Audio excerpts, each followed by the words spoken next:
क्या ऐसा हो सकता है? वाकई में ऐसा हो सकता है, क्योंकि अंग्रेज आए थे तो एक छोटी सी कंपनी ईस्ट इंडिया कंपनी आई थी, और आज भी हम अंग्रेजों की हुकूमत के तले हैं। आज भी हम कहते हैं फॉरेन की कंपनी, फॉरेन की कंपनी, फॉरेन की कंपनी। सही बात है। तो ये क्यों आई एमएलएम में?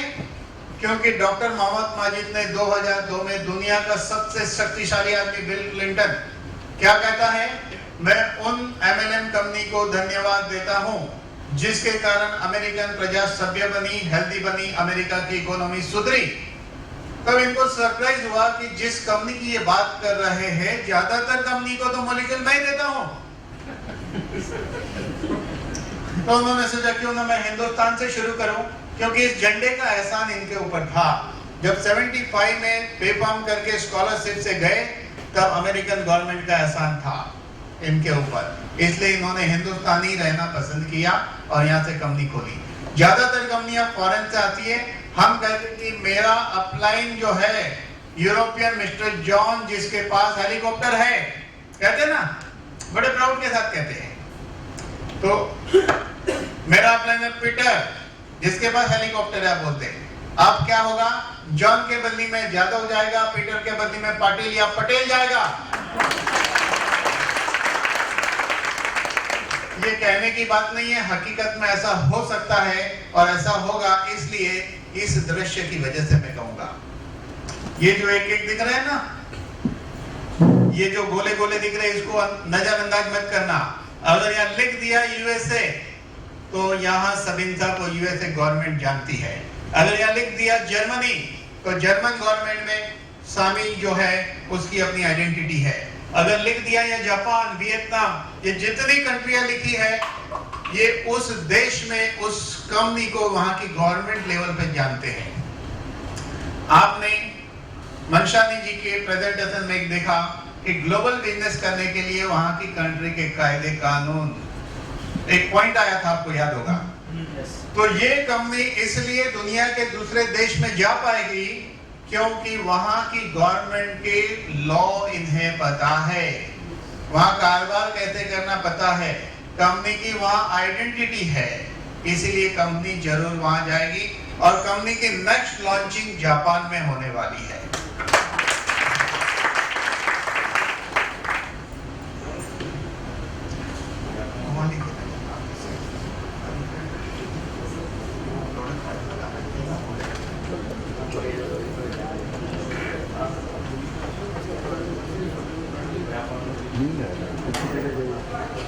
मालूम नहीं पड़ेगा।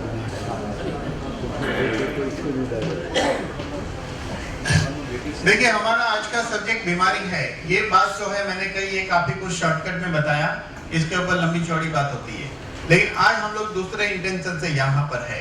अभी हम अपने मेन कंसेप्ट के बारे में 5 से 7 मिनट देखेंगे, फिर जो ओरिजिनल टॉपिक जो है आज के लिए टोटली नया सब्जेक्ट है जिस पे हम बात करेंगे। चलिए, प्रोडक्ट जो है 2 हिस्सों में विभाजित होते हैं प्रोडक्ट। पहले हिस्से को कहते हैं कंपलसरी एज ग्रुप प्रोडक्ट, यानी कि उम्र के हिसाब से आपको लेना ही है, बीमार गिरने का इंतजार नहीं करना है। दूसरा हिस्सा है प्रॉब्लम ग्रुप। अगर एक आदमी को प्रॉब्लम भी है तो पहले एज ग्रुप प्रोडक्ट उसको लगेगा, साथ में उसको जो प्रॉब्लम है उस प्रॉब्लम का प्रोडक्ट देना है। क्लियर? चलिए, जब आप कहते हो कि मैं स्वस्थ जीवन जीना चाहता हूं, ये मैं कौन है? मैं यानी 60 ट्रिलियन सेल्स, राइट? हम कैसे, शरीर का निर्माण कैसे होता है हमारा? माँ के गर्भ के अंदर सेल्स मल्टीप्लिकेशन से शरीर बनता है। 1 से 2, 2 से 4, 4 से 8, मल्टीप्लिकेशन बाइनरी है। हाँ भाई, मल्टीप्लिकेशन, टाइम मल्टीप्लिकेशन वैसा होता है। इस तरह एक शरीर का निर्माण होता है, सेल से टिश्यू, टिश्यू से ऑर्गन, ऑर्गन से सिस्टम, और एक शरीर का निर्माण होता है। एक आदमी कहता है थायराइड की बीमारी है, तो थायराइड क्या है? सेल से टिश्यू बना, टिश्यू से ऑर्गन, थायराइड बन गया। एक कहता है हार्ट की बीमारी है, तो हार्ट क्या है? सेल से टिश्यू बना, टिश्यू से हार्ट बन गया। एक कहता है आंतड़ी की बीमारी है, आंतड़ी क्या है? सेल से टिश्यू बना, टिश्यू से आंतड़ी बन गई।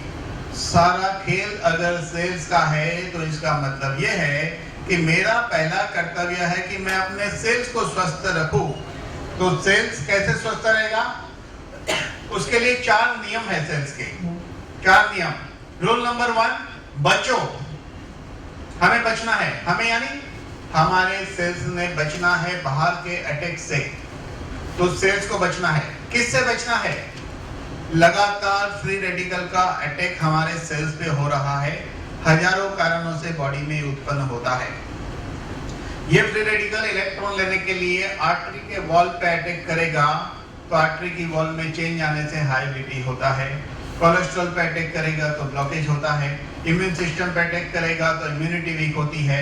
डीएनए पे अटैक करेगा तो कैंसर से लेके बड़ी बड़ी बीमारियां पैदा होती है।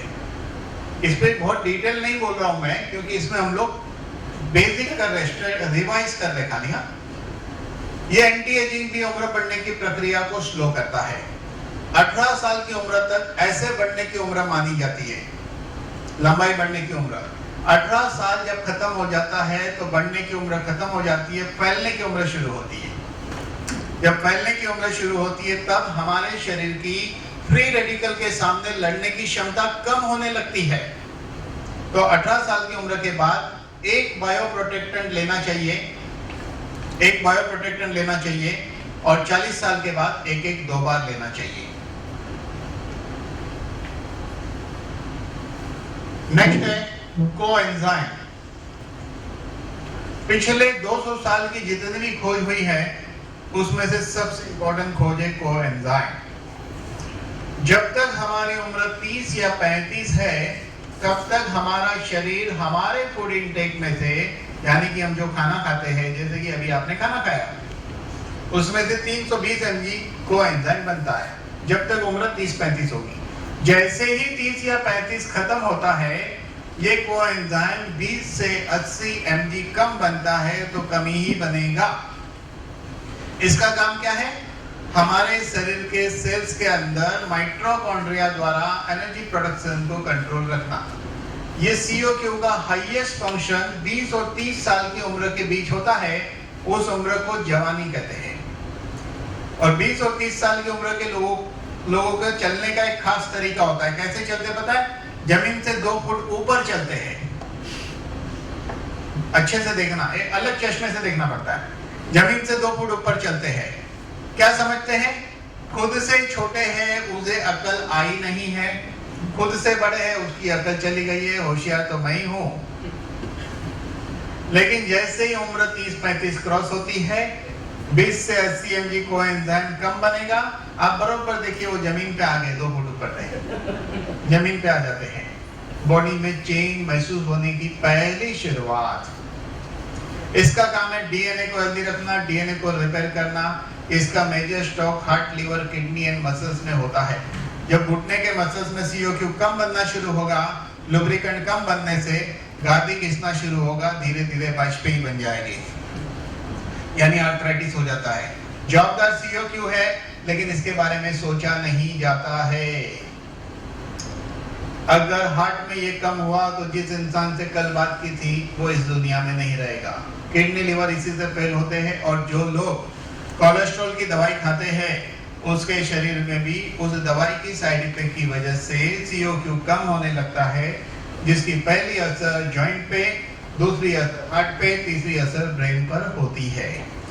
इसीलिए 30 साल की उम्र के बाद हर किसी ने एक सीओक्यू खाना चाहिए, 40 के बाद एक 2 बार खाना चाहिए। तो सेल्स के लिए रूल नंबर 2 क्या है? फिट रहो। पहला रूल क्या है? बचो। दूसरा है फिट रहो। तीसरा रूल क्या है? न्यूट्रिशन प्रोवाइड करो।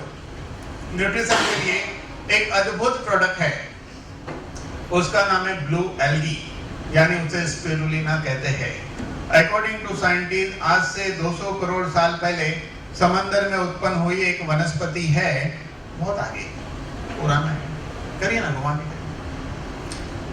आज से 200 करोड़ साल पहले समंदर में उत्पन्न हुई एक वनस्पति है, जिसको ब्लू एल्गे कहते हैं, स्पिरुलिना कहते हैं।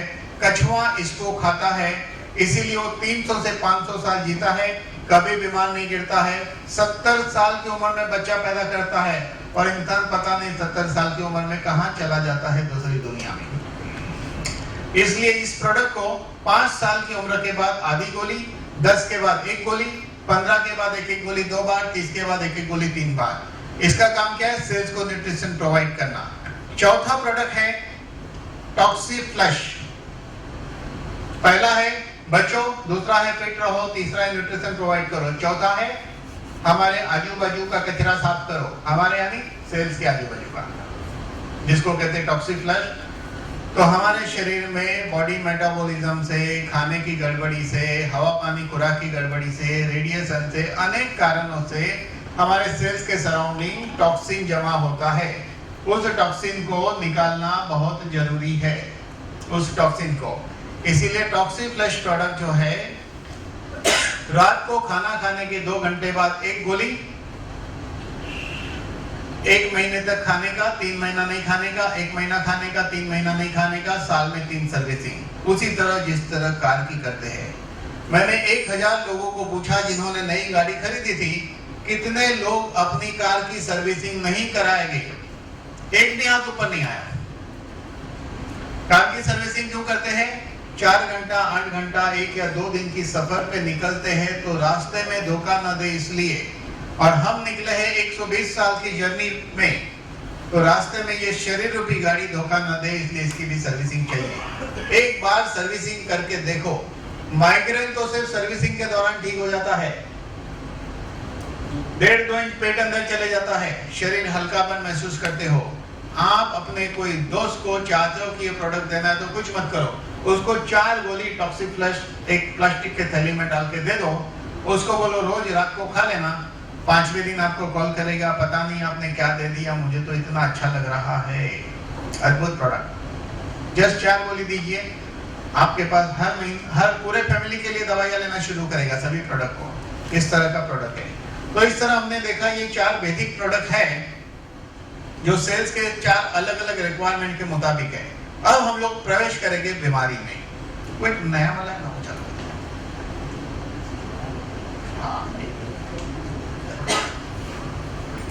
चलिए अभी हम लोग इसको शुरू करेंगे। मैं यहाँ खड़े रहता हूँ ताकि मैं पीछे वाले को भी देख पाऊंगा अच्छी तरह से, वो ठीक रहेगा। चलिए अभी सभी लोग तैयार हैं नए सेशन के लिए? अभी तक जो बातें की थी उस पर रेगुलर हम लोग डिटेल में बात करते रहते हैं, लेकिन आज एक नए तरीके से नई बात की जाएगी। क्या बात की जाएगी? सबसे इंपॉर्टेंट है, हमारे पास 2 कंसेप्ट है बीमारों के लिए, अच्छे के लिए। अभी हम बीमारों वाली बात करने वाले हैं, लेकिन इस बीमार वाली बात के पहले एक बात समझनी बहुत जरूरी है। क्या? कि 100 में से 10% लोग बीमार होते हैं, वो 10 में से 1 को हॉस्पिटलाइज करना पड़ता है, बाकी 9 डॉक्टरों के पास जाते हैं। लेकिन 90% पॉपुलेशन हेल्दी तो नहीं और बीमार भी नहीं, उसके बीच वाली अवस्था, अनहेल्दी अवस्था में जीते हैं। तो हेल्दी आदमी एक दिन बीमार गिरता है। जैसे यहाँ सभी हेल्दी है क्योंकि हॉस्पिटल में नहीं है, यहाँ सभी हेल्दी है कि दवाइयां नहीं खा रहे, इंग्लिश बहुत सारी, लेकिन कुछ ऐसे प्रॉब्लम जो यहाँ देखेंगे हम, जो जीवन का एक हिस्सा है। जैसे डायबिटीज हो गया तो जीवन का एक हिस्सा बन जाता है। तो यहाँ सवाल ये उठता है, डायबिटीज ठीक हो सकता है क्या? और डायबिटीज आप क्यों ठीक करना चाहते हैं? तो चलिए हम उसके बारे में डिटेल देखेंगे। डायबिटीज क्या है? आप यहाँ रिकॉर्ड देख सकते हैं कि ये एक साइलेंट डिसीज है। 246 मिलियन पीपल को पूरी दुनिया के अंदर डायबिटीज है, यानी कि दुनिया का 6% पॉपुलेशन इस बीमारी से पीड़ित है। दुनिया का 6% पॉपुलेशन, बहुत ही भारी फिगर है ये। इंडिया की अगर बात करें तो देखिए क्या लिखा है, 40 मिलियन पीपल डायबिटीज से पीड़ित है और 2025 में ये 70 हो जाएगी। इसका मतलब डायबिटीज बहुत तेजी से आगे हिंदुस्तान में भी बढ़ रहा है। 6 डेथ हो रही है एवरी मिनट में, 6 डेथ हो रही है हिंदुस्तान के अंदर, और वर्ल्ड में 20 मृत्यु हो रही है डायबिटीज के कारण हर मिनट। डायबिटीज में ऐसा है कि किसको होगा, लेकिन जिसको भी होता है पहले मालूम नहीं पड़ता है। कॉमन सिम्टम एक होता है कि उसको हमेशा वो प्यासा रहता है पानी पीने के बाद भी। ये कॉमन सिम्टम है, बहुत जन में पाया जाता है, बाद में डायबिटीज होती है। अब यहाँ पे हम देखेंगे कि डायबिटीज क्या है, कितने प्रकार की है। तो यहाँ डायबिटीज में सबसे इंपॉर्टेंट है कि ये ह्यूमन बॉडी के अंदर मेटाबॉलिज्म की गड़बड़ी होती है, जिसके कारण जो है हमारी बॉडी ग्लूकोज को यूज नहीं कर सकती है। तो उसके पहले हम देखेंगे डायबिटीज के कितने प्रकार है। डायबिटीज के कॉमनली दो प्रकार है, टाइप 1 एंड टाइप 2। टाइप 1 का मतलब यह है कि जो लोग इंसुलिन लेकर अपनी शुगर कंट्रोल करते हैं, क्योंकि उनके शरीर के अंदर करीब करीब इंसुलिन बनना बंद हो चुका है, बहुत थोड़ा सा बनता है। और टाइप 2 जो है ये गोली खाकर अपनी डायबिटीज कंट्रोल करते हैं, क्योंकि इंसुलिन कुछ हिस्सा बनता है और कुछ कम पड़ता है। दो टाइप के मरीज है डायबिटीज के। इसका फर्दर डिवीजन होता है। फर्दर डिवीजन क्या होता है? एक डायबिटीज वो है बचपन से पैदाइश से डिफेक्ट होती है पैनक्रियाज में, जहां इंसुलिन बिल्कुल बनता नहीं है, वो टाइप 1 में आते हैं। उसको जुवेनाइल डायबिटीज कहते हैं, बाय बर्थ होता है डिफेक्ट, 2, 3, 4 साल की उम्र में पता चलता है। डायबिटीज का पहला प्रकार। डायबिटीज का दूसरा प्रकार है हेरिडिटरी। हेरिडिटरी यानी कि खानदानी आया है, जिसको कहते हैं अनुवांशिक। फादर मदर दोनों को डायबिटीज है तो बच्चे को होने का चांस कितना है? 99% चांस है। 99% चांस है कि डायबिटीज होगा। लेकिन फादर और मदर दो में से एक को डायबिटीज है, ध्यान दीजिए मेरी बात पे, एक को है, तो उस कपल के कितने बच्चे हैं?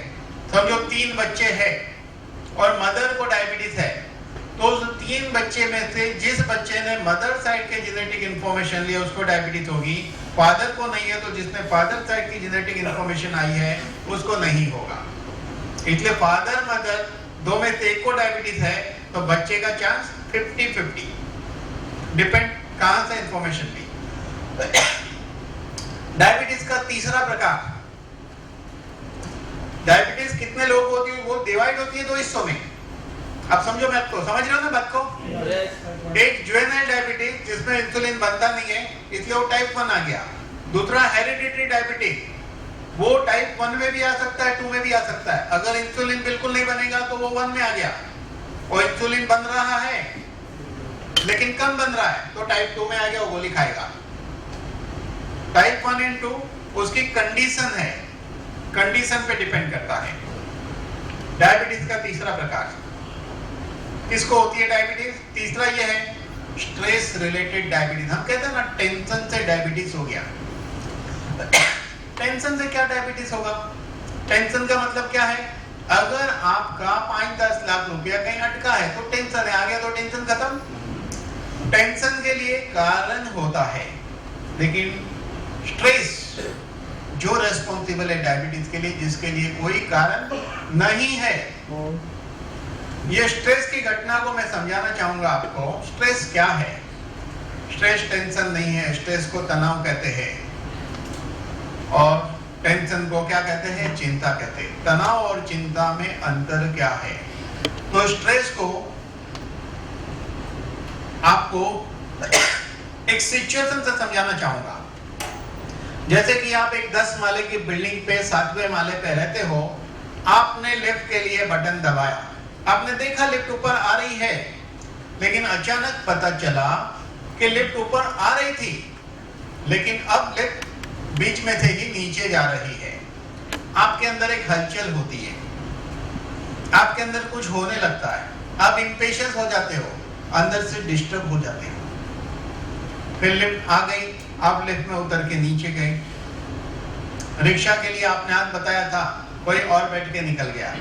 आपके अंदर फिर एक हलचल होती है, फिर कुछ होता है अंदर, फिर कुछ अंदर गड़बड़ी चलती है। फिर रिक्शा मिल गई, सिग्नल पे रुक गई, लेट हो रहा है इसलिए अंदर हलचल, लेट हो रहा है इसलिए हलचल हो रही है, अंदर कुछ हो रहा है। ऊपर से एक प्रॉब्लम और, वो लेफ्ट साइड में जो मीटर लगा है वो घूम रहा है, मीटर है ना लेफ्ट साइड, वो घूम रहा है, उसको देख के और स्ट्रेस बढ़ रहा है, और स्ट्रेस बढ़ रहा है। अब स्टेशन पहुंच गए, रिक्शा वाले को पैसा दिया, वो जल्दी छुट्टा नहीं दे रहा है, इसलिए अंदर हलचल, फिर हलचल। रिक्शा वाले ने छुट्टा दिया, आपको तुरंत प्लेटफॉर्म पे पहुंचना है। आप क्या करते हो? रेलवे की सीढ़ी चढ़ने लगते हो, सीढ़ी चढ़ने लगते हो, लेकिन भीड़ है। क्या सोचते हो? कैसे लोगे, चलना तक नहीं आता है। कैसे लोगे, चलना तक नहीं आता है। जैसे कि आपको अकेले को चलना आता है, बाकी लोग भूल गए, बाकी लोग भूल गए आपको अकेले को चलना आता है। लेकिन मजेदार बात है, आपका पीछे वाला भी यही सोच रहा है, कैसे लोग हैं, चलना तक नहीं आता। पीछे वाला भी सोच रहा है। अब ऐसा है, फिर आप भीड़ में हो, ब्रिज पे से जा रहे हो, बड़े मस्ती से जा रहे थे, अचानक किसी की एल्बो लगी। अब इरिटेट होता है, ऐसा लगता है कुछ अंदर ब्रेक हुआ। सिर के बाल से पैर के नाखून तक एक धारा चलती है, वो धारा टूटती है किसी के जर्क लगने से, आपके डिस्टर्बेंस से, स्ट्रेस से। वो धारा अगर टूटेगी नहीं तो वो धारा धारा नहीं रहकर राधा बन जाएगी। और राधा तो यहाँ बैठी है, आप हो? हाँ वही मुझे लगा आप ही होगे, ये पेट है। तो वो धारा धारा नहीं रहकर राधा बन जाती है, यानी हर क्षण आप आनंद में रहते हो। होता क्या है कि जब दो आदमी झगड़ा करते हैं, स्ट्रेस में होते हैं हस्बैंड वाइफ, तो भी पैनक्रियास को इमोशनल ऑर्गन कहते हैं। पैनक्रियास ग्लैंड इमोशनल ऑर्गन है और हार्ट सेंटर ऑफ इमोशन है, यानी कि फीलिंग का केंद्र यह है, लेकिन इमोशन की असर पैनक्रियास पे होती है। कार हार्ट पे होती तो सब 50% पॉपुलेशन चला जाता है यहाँ से, लेकिन उसकी असर पैनक्रियास पे होती है, ऐसे सिस्टम है, इसलिए पैनक्रियास को इमोशनल ऑर्गन कहते हैं। तो एक सरदार जी की कहानी है, आपकी परमिशन से कहना चाहूंगा। एक चाल थी, वो वास्तु शास्त्र के हिसाब से मनहूस थी। वहां क्या होता था, कोई भी सुखी नहीं था। कभी इस घर में से आधी रात को हस्बैंड वाइफ के झगड़े की आवाज आए, तो कभी उस घर से, तो कभी उस घर से, ऐसे चलता था। लेकिन एक सरदार जी भी वहां रहते थे, उनके घर में से कभी कभी आधी रात को सरदारनी के हंसने की आवाज आती है, तो कभी सरदार की हंसने की आवाज आती है, बाकी के घर से झगड़े की। मामला गड़बड़। बाजू वाले ने पूछा सरदार जी से, पापा जी क्या बात है, कल बड़े हंस रहे थे आप और भाभी जी, मामला क्या है? बोला नहीं तेरी समझ में नहीं आएगा, छोड़ यार। फिर कुछ दिन बाद फिर यही मामला हुआ, फिर पूछा पापा जी क्या बात है? बोला चल तेरी समझ में नहीं आएगा। फिर धीरे धीरे क्या हुआ, एक दिन सरदार जी बोले ठीक है तू मेरा पक्का यार है, इसलिए मैं तुझे बताता हूँ। और सरदार लोग कैसे होते हैं, दोस्ती करेंगे तो जान दे देंगे, दुश्मनी करेंगे तो जान ले लेंगे। तो उसने कहा यार तू मेरा पक्का यार है, इसलिए बता देता हूँ, किसको बोलना नहीं। तो बोले ठीक है बताओ यार। तो बोले मामला ये है कि मैं और तेरी भाभी जब लड़ते हैं तो मैं बर्तन से उसको मारता हूं, वो निशाना चुका देती है तो वो हंसती है, और वो जब बर्तन से मारती है मैं निशाना चुका देता हूं तो मैं हंसता हूं।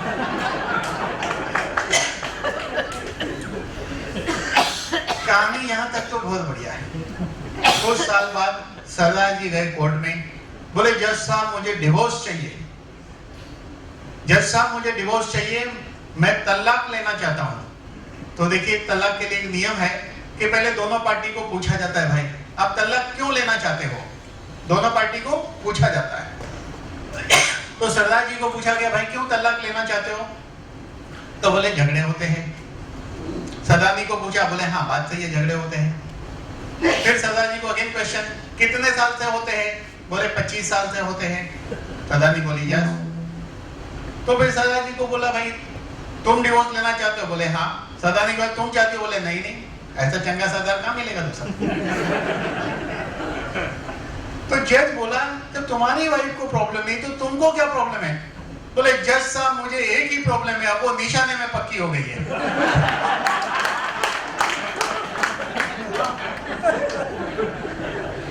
और कोई प्रॉब्लम नहीं है। तो ये कहानी पैनक्रियास की है, इसलिए लड़ो तो भी ऐसे खुशी से लड़ो ताकि आपकी पैनक्रियास पे असर ना हो, ये बहुत जरूरी है। तो डायबिटीज का तीसरा प्रकार स्ट्रेस से होता है, और इसका प्रैक्टिकल एग्जांपल मैंने लोगों के देखे हुए हैं।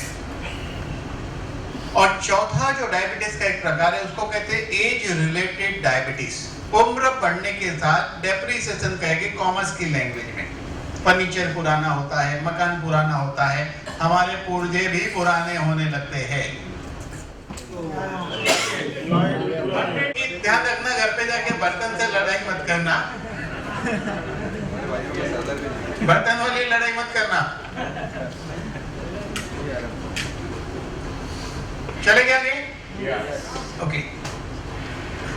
डायबिटीज का चौथा प्रकार है उम्र बढ़ने के साथ हर पुर्जे वीक होते हैं, इसी तरह पैनक्रियाज भी वीक होती है, उसको एज रिलेटेड डायबिटीज कहते हैं।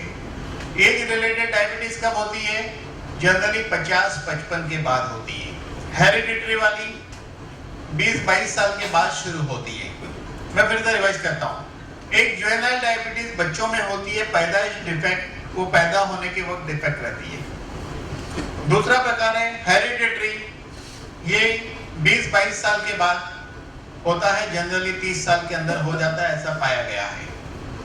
तीसरा प्रकार स्ट्रेस रिलेटेड, ये जब इंसान अपनी फाइटिंग की दौड़ में होता है, 30 और 40 के बीच तभी होता है, जब स्ट्रगल का जो दौर होता है उसका।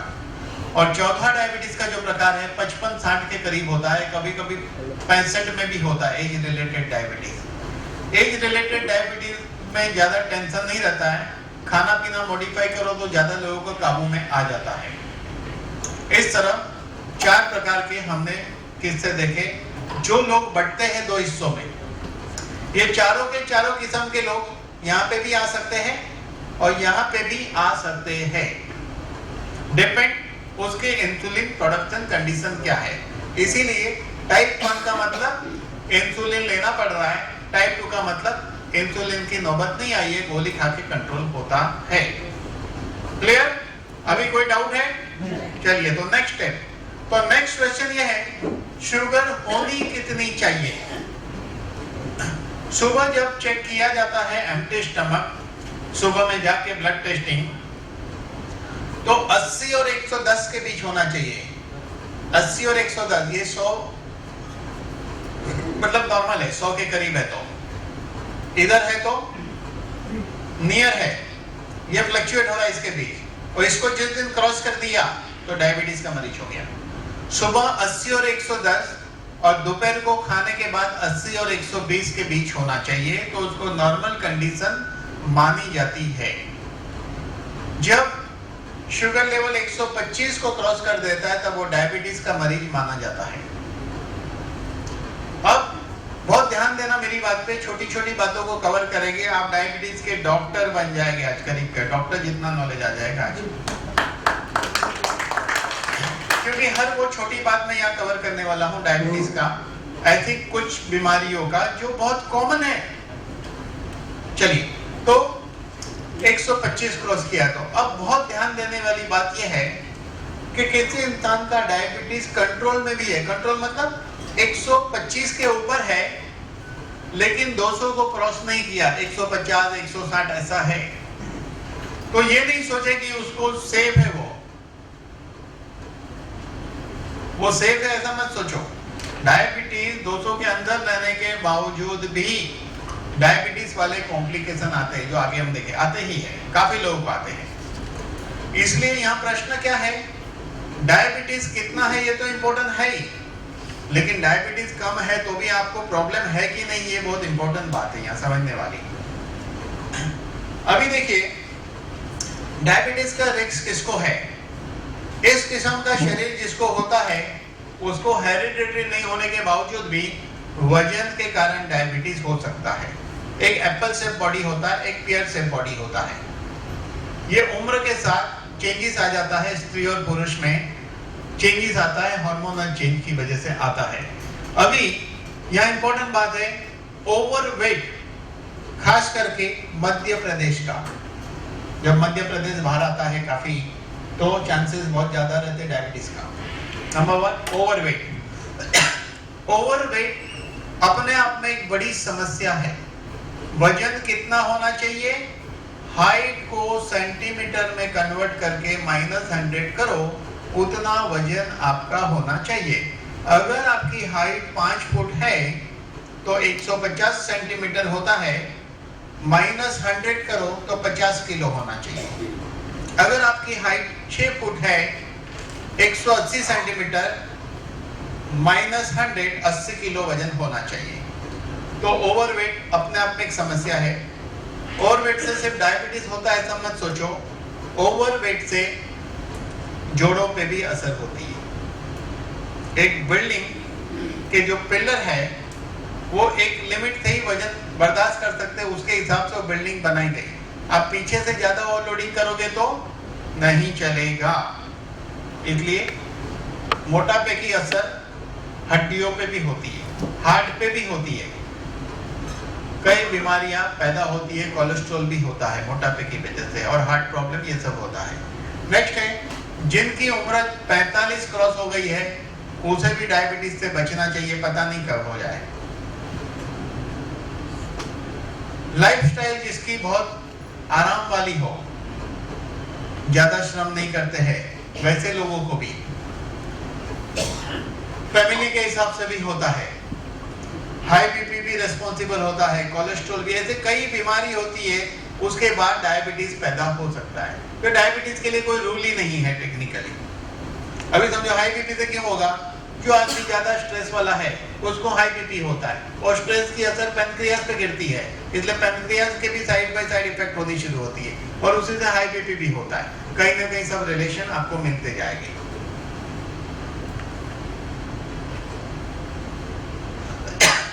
सिम्टम क्या है?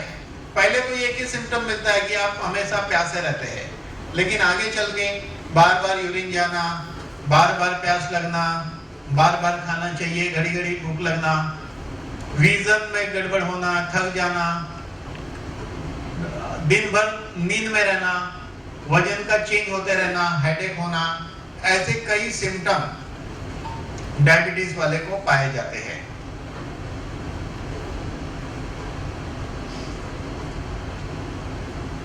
डायबिटीज वाले को स्किन इन्फेक्शन होना बहुत ही कॉमन है। बिकॉज ऑफ डायबिटीज हीलिंग नहीं होता। आपको पता है डायबिटीज में जख्म हील क्यों नहीं होता है? डायबिटीज में जख्म इसलिए नहीं हील होता है कि बैक्टीरिया का असली खुराक ही ग्लूकोज है। उसके लिए तो मिठाई की दुकान है, वहां पर मजे से खा रहा है। हीलिंग स्लो होती है उसकी। यूरिन इन्फेक्शन डायबिटीज में बहुत कॉमन है। कल ही मैंने प्रेजेंटेशन लिया था, हमारा unique product Cranex plus urinary infection. Diabetes के हर मरीज के लिए Cranex very very important product है, नोट डाउन करके रखिएगा, क्योंकि डायबिटीज है तो कहीं ना कहीं इन्फेक्शन होना जायज है, कॉमन बात है। इसलिए डायबिटीज के मरीज के लिए तो क्रेनेक्स प्लस जरूरी है। 1 महीना खाओ, 1 महीना मत खाओ, रोज एक गोली क्रेनेक्स, वेरी इंपॉर्टेंट, कहीं ना कहीं इन्फेक्शन होना ही है। Dry skin, itching, numbness, diabetic neuropathy, generally diabetes के मरीज की कंप्लेंट रहती है, पैर में मूंगी आता है, पैर नम हो जाता है, पैर गादी जैसा लगता है जमीन पे चलो तो, ऐसी कंप्लेंट होती है। डायबिटिक न्यूरोपैथी कहते हैं उसको। अभी ये शुगर है क्या? हम लोग जो खाना खाते हैं, जैसे एग्जांपल, अभी मैंने देखा कुछ लोगों ने 10-10 आइसक्रीम खा ली। नहीं खाई, चलो एक एग्जांपल मान लो 5 खाई, 5 तो खाई ना, जिसने नहीं बोला उसने नहीं खाई। अच्छा चलो ठीक है, समझो कि आपने ज्यादा शुगर खाई। ध्यान दीजिए मेरी बात पे, हाँ बोलो तो भी कहेगा, अभी मजा है ना, कोई थोड़ी बोलेगा क्यों 10 खाई, 15 खाई, ठीक है। समझो आपने शक्कर ज्यादा खाई, बॉडी में शक्कर गई, तो रोटी, चावल, स्वीट, ये सब चीज ग्लूकोज में कन्वर्ट होती है, कार्बोहाइड्रेट ग्लूकोज में कन्वर्ट होता है। अभी जो हमने खाना खाया ना, उसका मेजर पोर्शन कार्बोहाइड्रेट था। सब्जी में से थोड़े फाइबर मिले, 1 कटोरी दाल खाई, उसमें से 1 या 2 ग्राम हमें प्रोटीन मिला, 1 या 2 ग्राम, और सब्जी में से थोड़ा फाइबर मिला। मेजर पोर्शन हमने कार्बोहाइड्रेट लिया। कार्बोहाइड्रेट बॉडी में ग्लूकोज में कन्वर्ट होता है। ग्लूकोज के ग्लूकोज का पहला यूज क्या है? पहला यूज है एनर्जी प्रोडक्शन के लिए। आप जितना श्रम करोगे ग्लूकोज यूटिलाइज होगा। दूसरा, उसका कुछ हिस्सा लीवर में ग्लाइकोजन के रूप में स्टोर हो जाता है, जिसको इमरजेंसी स्टॉक कहते हैं, ग्लाइकोजन। अब ग्लाइकोजन क्या है मैं आपको समझाऊंगा। समझो कि आज संडे का दिन है, आपने नक्की किया कि घर की सफाई कर डालनी है आज तो आप सुबह चाय और हल्का नाश्ता करके लग गए और आपका टारगेट क्या था? 2 बजे तक घर की सफाई करके खाना खा लेंगे। लेकिन हुआ क्या? 2 बज गए, काम पूरा नहीं हुआ, 3 बज गए, 4 बज गए, सुबह चाय पी ली। तो क्या होता है? ब्लड की ग्लूकोज यूटिलाइज हो गई। लेकिन ब्लड में जब ग्लूकोज की मात्रा एक लिमिट के नीचे आती है तो हमारे ब्रेन को ऑटोमेटिक पता चलता है, हमारे ब्रेन में ऑटोमेटिक कंप्यूटराइज मैकेनिज्म सिस्टम है।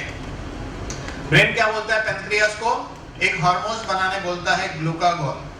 आपको मालूम है कि पैंक्रियास इंसुलिन बनाता है, लेकिन पैंक्रियास और भी एक हार्मोन बनाता है, उसको ग्लूकागोन कहते हैं। जब शुगर लेवल नीचे आती है, मैं नॉर्मल आदमी की बात कर रहा हूं, तो ग्लूकागोन प्रोड्यूस होता है, पैंक्रियास ग्लैंड उसको ब्लड में छोड़ देती है। डकलेस ग्लैंड है, ब्लड में मिक्स होगा जब ब्लड वहां से पास हो, फिर वो ब्लड में से घूमते घूमते घूमते लीवर में जाता है ग्लूकागोन। ग्लूकागोन का काम है लीवर में जो इमरजेंसी स्टॉक जमा है ग्लाइकोजन, उसको कन्वर्ट करता है अगेन ग्लूकोज में। इसीलिए आप 5 बजे तक भी काम करो तो भी आप मेंटेन रहते हो। अगर ऐसा नहीं रहेगा तो लो शुगर के कारण आप काम करते करते चक्कर आएगा और गिर जाओगे। ऊपर वाले ने ऐसी सिस्टम रखी हुई है जब एडजस्ट होता है ऐसे ग्लूकागोन। अब मैं इसको सिंपल एग्जांपल दूंगा। आपके घर पे जब मेहमान आते हैं, गर्मी की मौसम है, वो बोलेंगे नहीं नहीं हम चाय नहीं पिएंगे, ठंडा पिएंगे। तो आप क्या करते हो? 1 ग्लास ठंडा पानी लेते हो, उसमें 2 चम्मच शरबत डालते हो, मिलाते हो, दे देते हो। तो 2 चम्मच जो शरबत था वो कॉन्सेंट्रेट था, उसको हम ग्लाइकोजन कहेंगे। जब मिक्स करके डाइल्यूट करके बनाया वो ग्लूकोज हो गया। लेकिन आप बोलते हैं क्या चलो चलो मुंह खोलो 2 चम्मच शरबत पी लो, कोई पिएगा क्या? वैसे डायरेक्ट ग्लाइकोजन का उपयोग नहीं, वो कन्वर्ट होता है। इस तरह शुगर लेवल मेंटेन होती है। अब समझने की बात यह है कि सेल्स जो है उसको 4 चीज की आवश्यकता है सरवाइव करने के लिए, जिंदा रहने के लिए। 4 चीज। पहली चीज क्या है? उसको चाहिए ऑक्सीजन। तो हम जब सांस लेते हैं छोड़ते हैं, जब हम सांस लेते हैं तब ऑक्सीजन ब्लड में मिक्स हो जाता है। फिर ग्लूकोज और पोषक तत्व डाइजेस्टिव सिस्टम से ब्लड में मिक्स होता है और इंसुलिन पैंक्रियास के जरिए ब्लड में मिक्स होता है। Blood circulation system actual transportation system है जिसके जरिए शरीर के हर सेल्स में ये 4 चीज पहुंचाई जाती है। जब ये 4 चीज पहुंच जाती है तो वहां एक घटना होती है। क्या है घटना? इंसुलिन ग्लूकोज को बर्न करता है ऑक्सीजन की हेल्प से और एनर्जी रिलीज होती है जिससे हम एनर्जेटिक रहते हैं। लेकिन वो एनर्जी प्रोडक्शन में हेल्प कौन करता है? माइटोकॉन्ड्रिया, जो पावर हाउस है, जो CO2 से उसका फंक्शन ठीक चलता है, माइटोकॉन्ड्रिया। इस तरह एनर्जी प्रोड्यूस होती है। लेकिन जब इंसुलिन कम बनेगा तो ग्लूकोज बर्न नहीं होता है, तो जितना ग्लूकोज एंटर हुआ था सेल्स में उसमें से कुछ ही हिस्सा यूज होता है, बाकी ब्लड की रिवर्स जर्नी में वापिस आता है, ब्लड में घूमते रहता है, उसको कहते हैं ब्लड शुगर। फिर ये लिमिट क्रॉस कर जाता है ब्लड शुगर की, क्योंकि आप 10 आइसक्रीम खा लेते हो। समझो, एक एग्जांपल डायबिटीज वाले की बात कर रहा हूं। शुगर ज्यादा हो गई तो ऊपर वाले ने इंसान पे बहुत मेहरबानी की है, यूरिन से भी निकलने लगता है। इसलिए डायबिटीज का मरीज कहीं यूरिन किया है तो वहां चींटियां आने लगती है। पुराने वैद्य लोग ऐसे ही देखते थे, चींटियां आने लगती है। और आप कहोगे ये डायबिटीज जिसकी हम बात कर रहे हैं ना, ये मॉडर्न डिजीज है। मॉडर्न नहीं, ये अर्वाचीन और प्राचीन डिजीज है। इजिप्ट के जो पिरामिड है जिसके अंदर जो बॉडी है जिसको मम्मी कहते हैं, 5000 साल पहले उन्होंने उस प्रोसेस से आज भी संभाल के रखी थी। जब साइंटिस्टों ने उसके ऊपर संशोधन किया तो सरप्राइज हुआ कि उस जमाने में भी डायबिटीज थी। इसीलिए उसको मधु प्रमेह कहते हैं। आयुर्वेद शास्त्र में उसका वर्णन है। यानी ये कोई नई बीमारी मत सोचो, लेकिन इन दिनों ये बढ़ गया है। उस जमाने में कम था, बढ़ चुका है। तो इस तरह यूरिन से शुगर निकलने लगता है, और जब शुगर, उसके बावजूद भी शुगर जब बहुत हाई रहता है ब्लड में, तो इंसान को कॉम्प्लिकेशन आना शुरू होता है सडनली। तब वो चेकिंग कराने जाते हैं, तब अचानक पता चलता है कि बहुत ज्यादा शुगर है। क्योंकि काफी लोग जिंदगी को ऐसा जीते हैं, कभी कोई चेकिंग ही नहीं कराते। जिस दिन पता चला 500 शुगर, और प्राउड से बोलते कि मुझे जिस दिन मालूम पड़ा था 500 शुगर थी, जैसे बहुत बड़ा अवार्ड मिल गया उसको। अरे 500 इसलिए थी कि पिछले 5 साल से चल रहा था डायबिटीज, चेकिंग ही नहीं किया। पहले चेकिंग किया तो बॉर्डर लाइन मिलता था। इसीलिए मैं रिक्वेस्ट करूंगा, एटलीस्ट बेसिक चेकिंग हर किसी में कर लेनी चाहिए। जिसको शुगर टेस्ट, मैं बोल दूं 2-4 चेकिंग आपके लिए। एक तो शुगर टेस्ट करना चाहिए। करने में क्या नुकसान है? 30 साल क्रॉस है तो शुगर टेस्ट करिए। सिर्फ कोलेस्ट्रॉल चेक करिए एक बार, मतलब लिपिड प्रोफाइल। शुगर टेस्ट और लिपिड प्रोफाइल, ये 2 चेकिंग करना चाहिए आपको कम से कम, क्योंकि ये 2 मामला थोड़ा क्रिटिकल होता है। लिपिड प्रोफाइल कब कराना है? 14 आवर्स एम्प्टी स्टमक से कराना है तो एक्यूरेट रिपोर्ट मिलेगा। 12 घंटा भी नहीं, एग्जैक्टली 14 आवर्स खाली पेट, 14 आवर्स एम्प्टी स्टमक से चेक कराना है। चलिए, डायबिटीज की वजह से बॉडी में क्या क्या नुकसान हो सकता है? डायबिटीज की पहली असर हमारे आंखों पे होती है।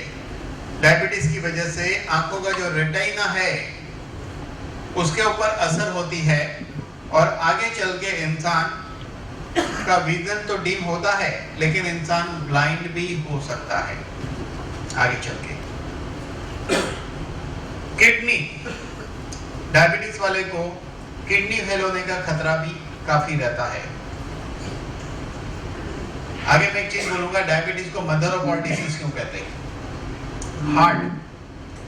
हार्ट का खतरा भी डायबिटीज वाले को बढ़ जाता है, इसलिए कि डायबिटीज, चलिए इधर बता दूं पहले जरूरी है, डायबिटीज को मदर ऑफ ऑल डिसीज इसलिए कहते हैं कि डायबिटीज बेसिकली सेल्स की बीमारी है।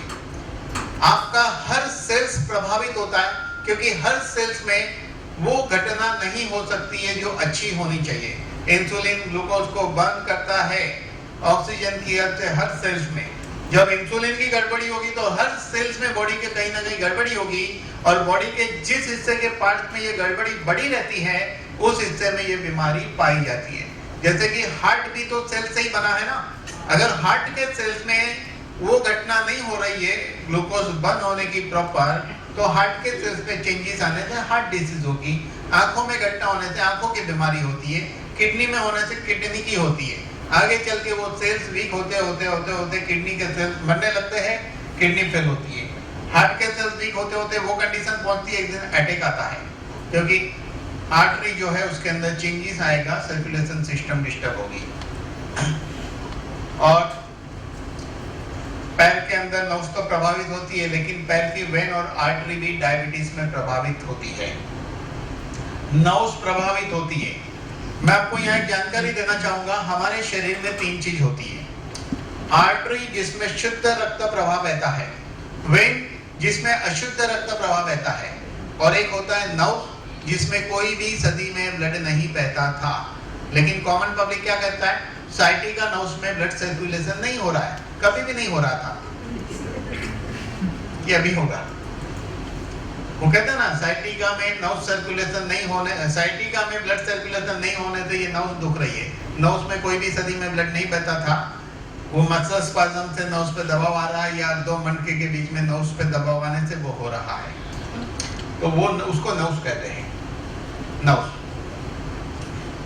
इन्फेक्शन, डायबिटीज में इन्फेक्शन तुरंत हिल नहीं होता है।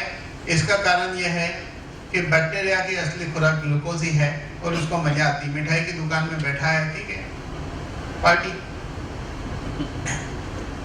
और गुड न्यूज ये है कि यहाँ पर कि डायबिटीज को आप कंट्रोल में रख सकते हैं, या डायबिटीज के साथ जीकर वो सारे कॉम्प्लिकेशन से बच सकते हैं। तो यहाँ पहला सवाल ये होता है कि डायबिटीज कंट्रोल में आता है क्या? यस आता है। दूसरा सवाल, क्या डायबिटीज ठीक हो जाता है? है नहीं आपका सवाल? तो मैं आपको सवाल के सामने एक सवाल पूछूंगा, आप डायबिटीज को क्यों ठीक करना चाहते हो भाई?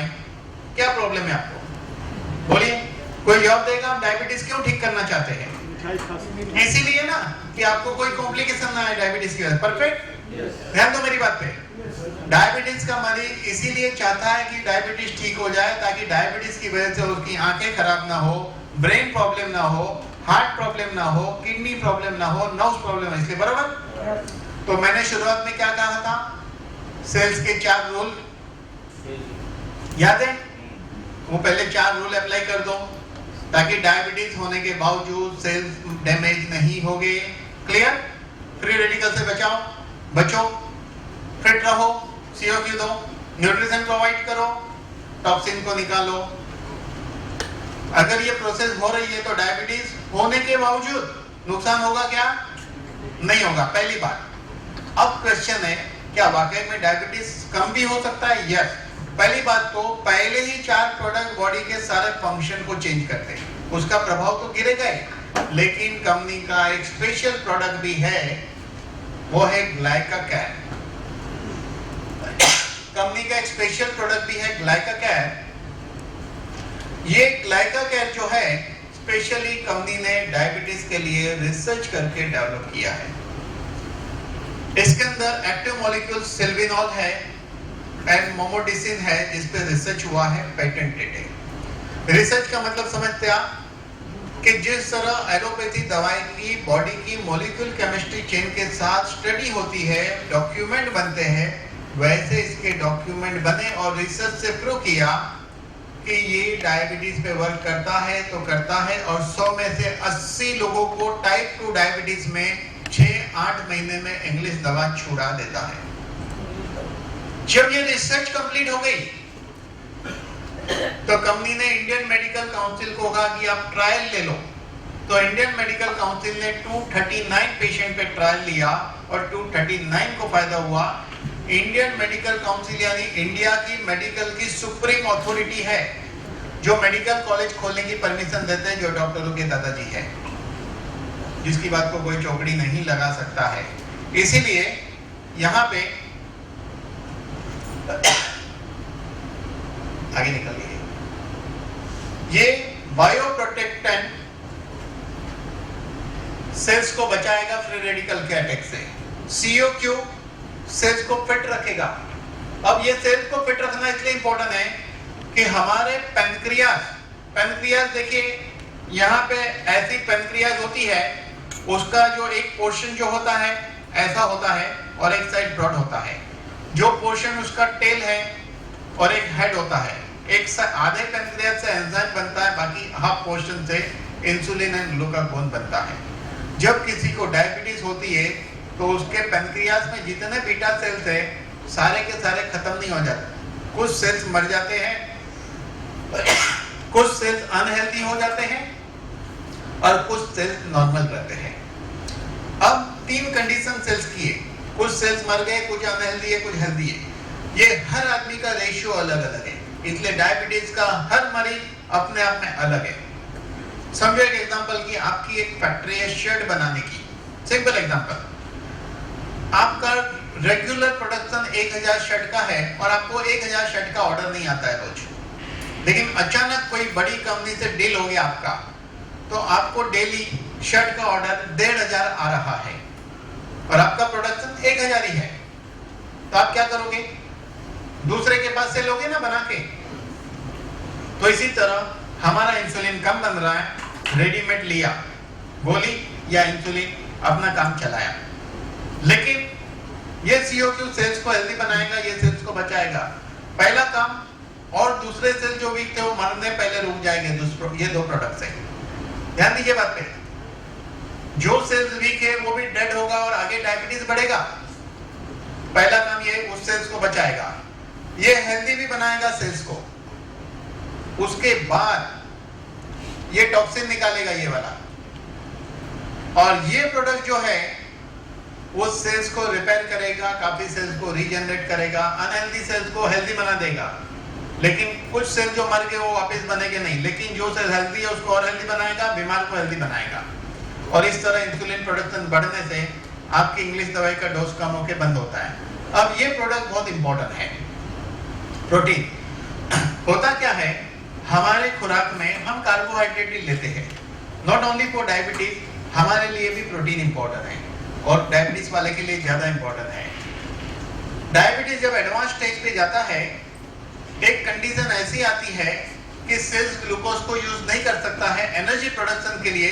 उस वक्त बॉडी का फैट और प्रोटीन से एनर्जी प्रोडक्शन शुरू होता है। उस वक्त आदमी ऐसा गलने लगता है, अचानक 10 किलो वजन कम। सुना है डायबिटीज में? उसकी वजह ये प्रोटीन कम होने लगता है। तो ये जो प्रोटीन है डेफिनेटली स्वीट बहुत है, लेकिन इसमें नेचुरल स्वीटनर है, इसलिए डायबिटीज के मरीज को ये दिया जा सकता है। और दिया जा सकता नहीं, देना ही है, क्योंकि प्रोटीन की जरूरत है।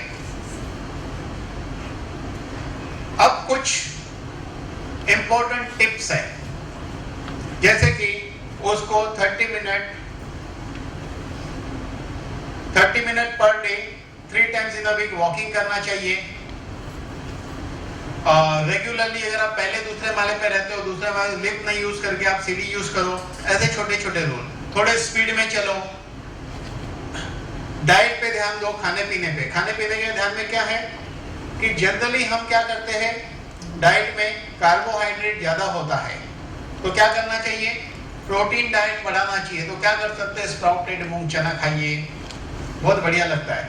आप देखो स्प्राउटेड मूंग हो, उसको हाफ स्टीम दे दो, उसमें छोटे छोटे पीस टमाटर, अनियन डालो, नींबू डालो, खाओ, बहुत बढ़िया लगता है। कटोरी खाओ। ये नॉर्मल आदमी के लिए भी उतना इंपॉर्टेंट है। तो डाइट चेंज करना जरूरी है। फास्ट फूड कम करना है। ये जो सोडा, हम सब ये सब कम पीना चाहिए। और इस तरह बच्चों को अच्छी हैबिट बचपन से डालनी चाहिए। अगर फैमिली में मदर या फादर को डायबिटीज है तो बचपन से कुछ केयर लेनी जरूरी है बच्चों की, क्योंकि आने वाले भविष्य में उसकी हेल्थ हम ठीक रखें। और अक्सर देखा गया है कि डायबिटीज होने के बाद मिठाई ज्यादा टेस्टी लगती है, मीठा खाने का ज्यादा मन होता है। वजन ज्यादा है तो घटाइए। और स्क्रीन का टाइम जो टीवी देखने का कम करिए। हम लोग अपने टाइम को बहुत कील करते हैं, बैठे रहते हैं सोफा पे मस्त है एकदम, और धीरे धीरे वजन बढ़ते रहता है। कितने घंटे बैठे ही रहते हैं ऐसे ही, रिमोट तक हाथ में है, चैनल भी नहीं बदलते। तो नियम बनाइए, नियम बनाइए। क्या नियम? कि मैं चैनल रिमोट से नहीं बदली करूंगा, तो आप टीवी ही नहीं देख पाएंगे। मालूम है ना, कोई भी चैनल पे आप टिकते कहाँ हो, थोड़ी थोड़ी देर में चैनल का बटन घूम रहा है, शायद ही कभी टिकते हैं, क्योंकि पता ही नहीं गोल क्या है, एम क्या है, देखना क्या है। मत देखो।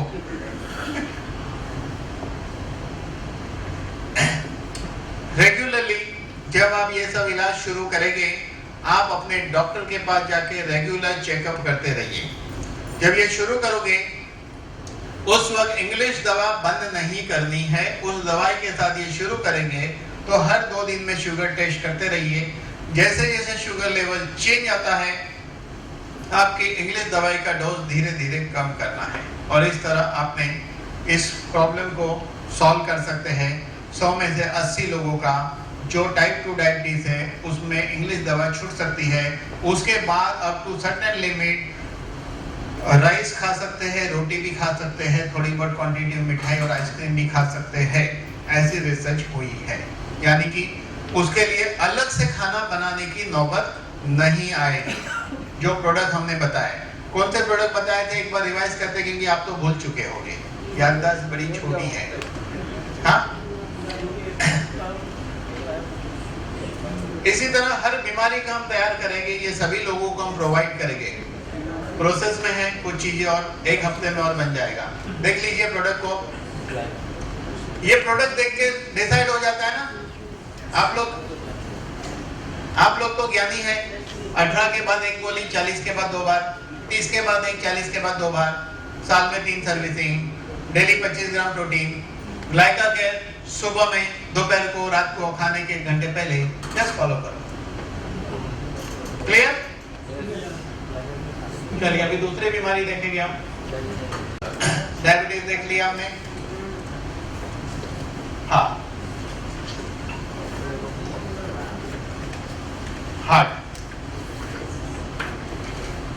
ये देखिए यहाँ हार्ट। ये हार्ट और दिल दो अलग चीज होती है, आपको बता देता हूँ।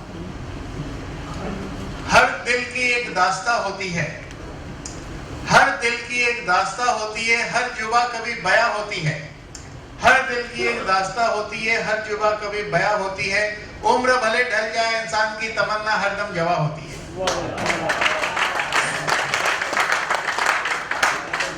अगर आप परमिशन दो तो इसका ट्रांसलेशन एक लाइन में कर सकता हूँ। बंदर कितना भी बूढ़ा हो जाए, गुलाट मारना नहीं बोलता।